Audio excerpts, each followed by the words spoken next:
Trading और investing in stock market is subject to market risk. Share market में trade या invest करना बाजार जोखिम के अधीन होता है। देखिए, ये एग्जांपल भी किसी इवेंट पे बेस्ड है। जैसे कि मैंने बताया था कि मैं जो ट्रेड लेता हूँ किसी खास ओकेजन या इवेंट के ऊपर ही लेता हूँ, अदरवाइज मैं ट्रेड नहीं लेता। तो आपको अगर याद हो कि लास्ट महीने में 8 नवंबर को यूएस में इलेक्शंस थे, तो उसी के ऊपर ये जो मैंने एग्जांपल ली है ये उसी इवेंट के ऊपर बेस्ड है। ये पहली जो एग्जांपल है ये निफ्टी की है, इंडेक्स की एग्जांपल है, और दूसरी एग्जांपल है सन फार्मा की। ये भी यूएस इलेक्शन के ऊपर ही बेस्ड है। सन फार्मा में मैंने एक्चुअल ट्रेड लिया था और निफ्टी में मैंने ट्रेड नहीं लिया था, लेकिन ये आपको समझाने के लिए कि अगर हम ऐसे ट्रेड लेते तो वो कैसे हमारे प्रॉफिट में आते या नहीं आते, तो ये समझाने के लिए मैंने ये एग्जांपल ली है। तो पहले हम निफ्टी की बात कर लेते हैं। तो देखिए, आपको ये तो सभी को पता था, बहुत पहले से पता था कि 8 तारीख को जो है यूएस में इलेक्शंस होने वाले हैं। तो हम जो मैंने जो अभी आपको स्ट्रैडल या स्ट्रैंगल स्ट्रेटजी बताई है, इसको हम लोग 7 तारीख को, 6 तारीख को, 6 नवंबर को, 7 नवंबर को या 8 नवंबर को फॉर्म कर सकते थे, क्योंकि 8 नवंबर को यूएस में इलेक्शंस थे और उसका जो रिजल्ट था वो 9 नवंबर को आना था। तो ऑब्वियस है कि जो रिजल्ट वाले दिन तो निफ्टी में इतनी खास मूवमेंट नहीं आनी थी। तो हम जो है ये मान के चल लेते हैं कि हम 8 तारीख को इवेंट से पहले, जब भी हम ये जो स्ट्रेडल या स्ट्रेंगल स्ट्रेटजीज है ये हम इवेंट से एक दिन या 2 दिन पहले फॉर्म करते हैं। और ये जो स्ट्रेटजीज है हम इसको रिजल्ट आने के दिन स्क्वायर ऑफ करते हैं मोस्टली, या उसको उसके बाद 1 या 2 दिन कैरी करते हैं। तो ये मैं आपको बता रहा था कि ये जो यूएस के इलेक्शन थे वो 8 तारीख को होने थे, ये तो सभी को पता था। और उसका रिजल्ट जो आना था वो 9 तारीख को आना था, ये भी पहले से पता था। तो अब हम ये देख लेते हैं कि निफ्टी ने जो है 8 नवंबर को किस तरीके से बिहेव किया, फिर उसकी कौन सी हम कॉल या पुट की जो पेयर है वो हम ले सकते थे। फिर हम ये देखेंगे हमने वो स्ट्रेडल लेना था या स्ट्रैंगल लेनी थी।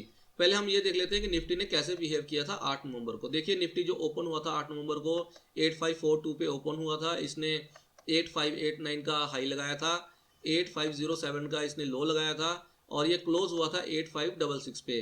तो यहाँ से हमें एक चीज़ का पता लग गया था कि ये जो निफ्टी है वो ऊपर 8600 के लेवल से लेके नीचे 8500 के लेवल तक ट्रेड हो रही है। तो हम लोग अगर हम अपनी स्ट्रेटजी फॉर्म करते कॉल या पुट बाय करने की, तो हम लोग इस तरीके से स्ट्रेटजी बाय कर सकते थे, मतलब फॉर्म कर सकते थे कि हम ऊपर में तो 8600 की कॉल ले लें निफ्टी की, और नीचे 8500 की पुट ले लें। तो देखिए, ये मैंने यहाँ पे एग्जांपल में ले रखी है 8600 की कॉल और 8500 की पुट।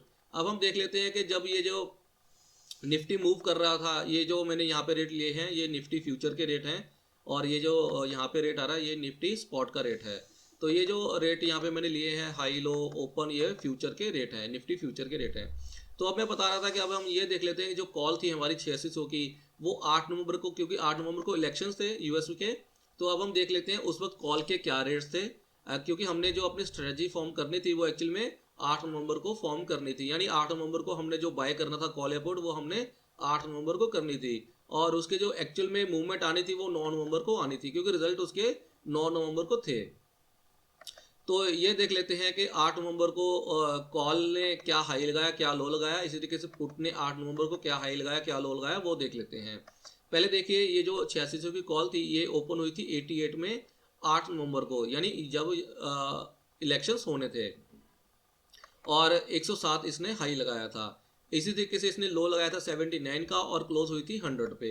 इसी तरीके से पुट जो थी 8 नवंबर को ओपन हुई थी 109 पे, 121 का हाई लगाया था, 82 पॉइंट समथिंग का इसने लो लगाया था, और ये क्लोज हुई थी 95 पे।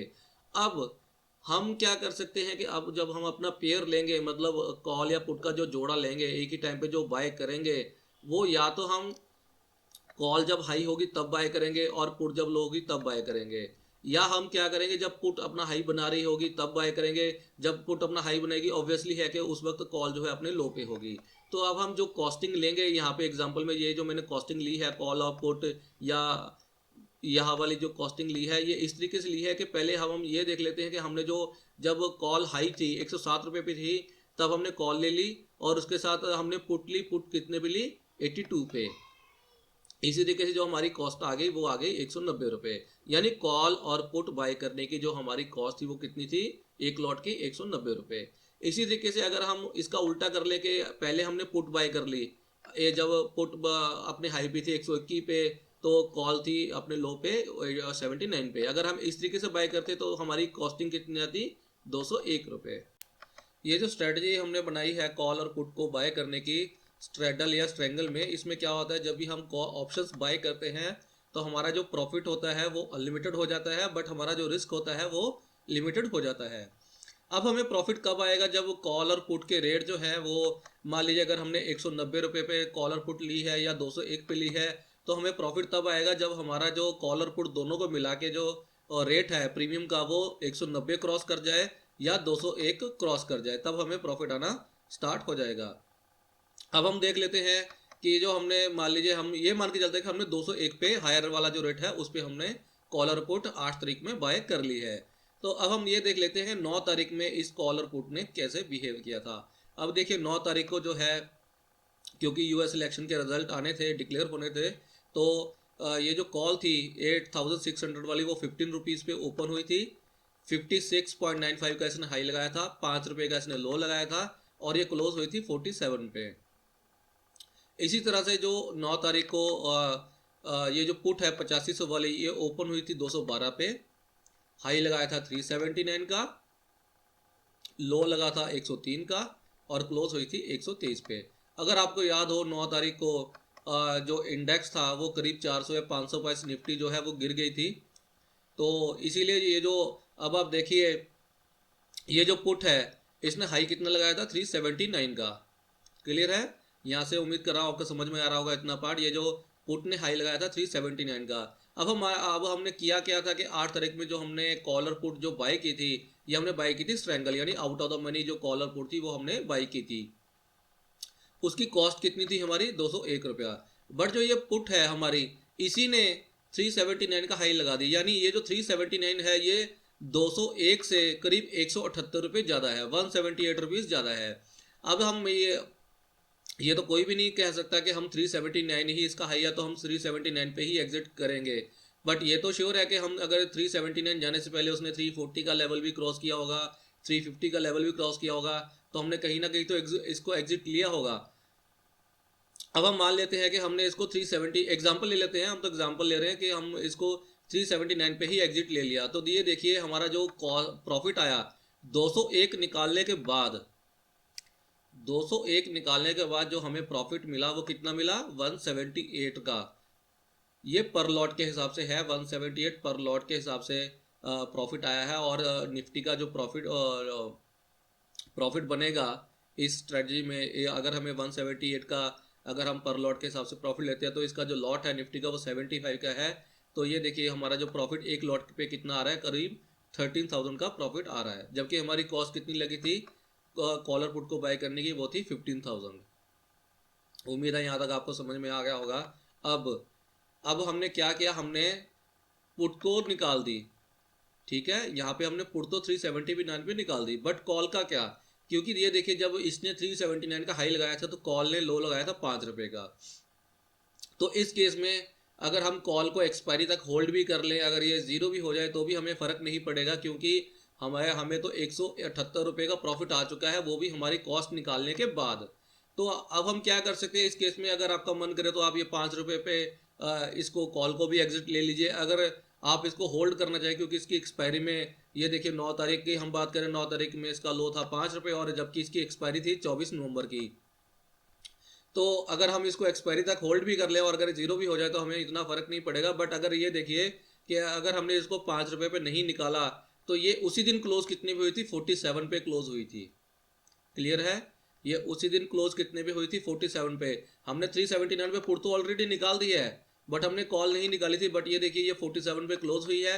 मान लीजिए इसको हमने एक दिन और कैरी कर लिया तो ये जो कॉल थी 8600 वाली, जिसने 5 रुपये का लो लगाया था, हमने इससे एग्जिट नहीं लिया था, तो ये देखिए 10 तारीख में इसने 99 का हाई लगाया है। क्लियर है दोस्तों, 99 का हाई लगाया, तो मैं ये मान के चल रहा हूँ कि ये जो कॉल थी 5 रुपये वाली, हमने इसको 50 रुपये पे एग्जिट ले लिया। क्लियर है, यहाँ तक मैं समझ रहा हूँ कि आपको समझ में आ गया होगा।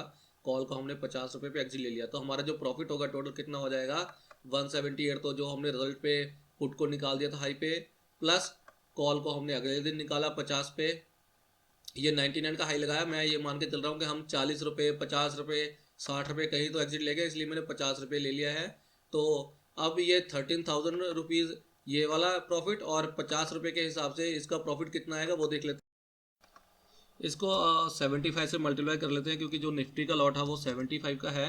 तो 75 से इसको मल्टीप्लाई कर लेंगे, ये आ गया 3750। यानी ये जो हमारा अगले दिन जो हमने ये कॉल 5 रुपये पे एग्जिट नहीं ली थी, उसका जो प्रॉफिट आया 3750 आ गया। और हमने 9 तारीख को प्रॉफिट कितना बुक किया था, 30,000 अप्रॉक्स। तो हमारा टोटल प्रॉफिट कितना हो गया, 17,126 का। हमने इन्वेस्टमेंट कितनी की थी, 15,075 रुपये। अब इस वाले स्ट्रेटजी में क्योंकि हमने कॉल और पुट दोनों बाय कर रखी हैं, तो हमारा रिस्क जो है वो 15,000 तक हमारा जो रिस्क है वो लिमिटेड है, बट हमारा जो प्रॉफिट है वो अनलिमिटेड है। इसलिए हमारा जो प्रॉफिट है वो करीब करीब 17,000 का आया। अब मैं आपको एक सन फार्मा की एग्जांपल दिखाता हूँ जिसमें मैंने खुद ट्रेड लिया था।